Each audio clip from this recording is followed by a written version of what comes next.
The Peace Corps is a US-based volunteer organization that partners with countries all over the world to assist and support developmental goals at the grassroots level. Solemnly swear. The Peace Corps in Belize is one of the longest-running programs in the region, operating since 1962, with over 2,000 Americans who lived and worked in Belize as volunteers supporting projects in the health sector, agriculture, women's empowerment, and education. Peace Corps Country Director in Belize, Nadine Rogers, told us more about their work in Belize.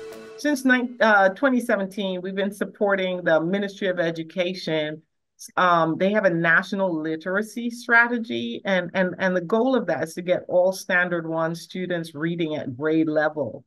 And so we've got response volunteers that come and work with teachers to prepare them to be able to implement a literacy intervention with those children that need the help. And then when we first came back after the COVID-19 pandemic, we were working with a youth health and well-being project, which this is its last year, but we've had volunteers working in that area. They're working, partnering with schools and focused on, initially focused on the old health and family life curriculum, but now kind of expanding into sports, exercise, nutrition, some of those other broader sort of health and well-being. According to Rogers, several initiatives that the Peace Corps participates in emphasize youth empowerment and well-being. This past year, we launched our new project in partnership with the Ministry of Youth, Sports, and Transport, and it's called Youth Empowered by Sports. So we're partnering with the National Sports Council coordinators and sports coaches at a number of primary schools, and they're working to ensure that these young people can get the benefit of organized sports. You know, the discipline, the skill, the strengthening, and the opportunity to engage and talk about life skills and other things through a sporting mechanism.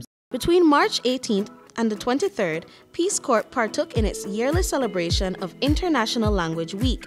It was celebrated under the theme Language and ICDEIA, spotlighting intercultural communication. This refers to the commitment to volunteer competencies such as diversity, equity, inclusion, and accessibility. I think it was Nelson Mandela who famously said, if you talk to a man in a language he understands, that goes to his head.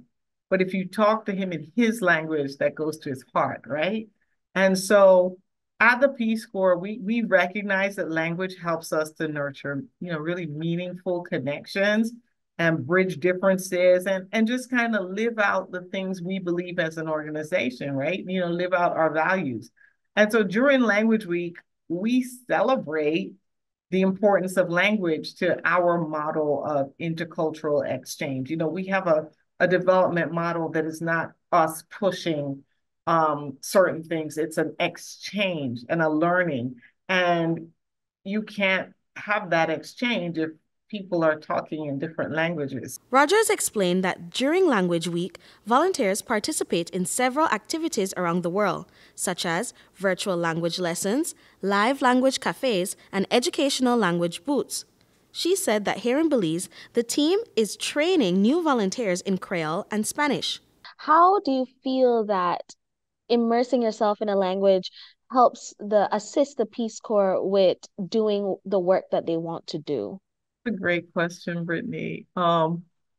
Language learning takes great cultural humility, right? It requires you to give up the things you think you know, even the words you think you know, and learn someone else's words. But that approach is foundational to Peace Corps', way of doing development. It's an invaluable skill that volunteers carry around with them. Long after they've left, they can still communicate in these languages. And language, it just goes beyond culture. I mean, it goes beyond what you see on paper and what people say to each other in conversations, right? But it soaks up elements of culture and and history, and you find that words, have meanings that carry through time and carry through place. Rogers further explained that immersing the volunteers in a language and culture also assists them in connecting with their host families.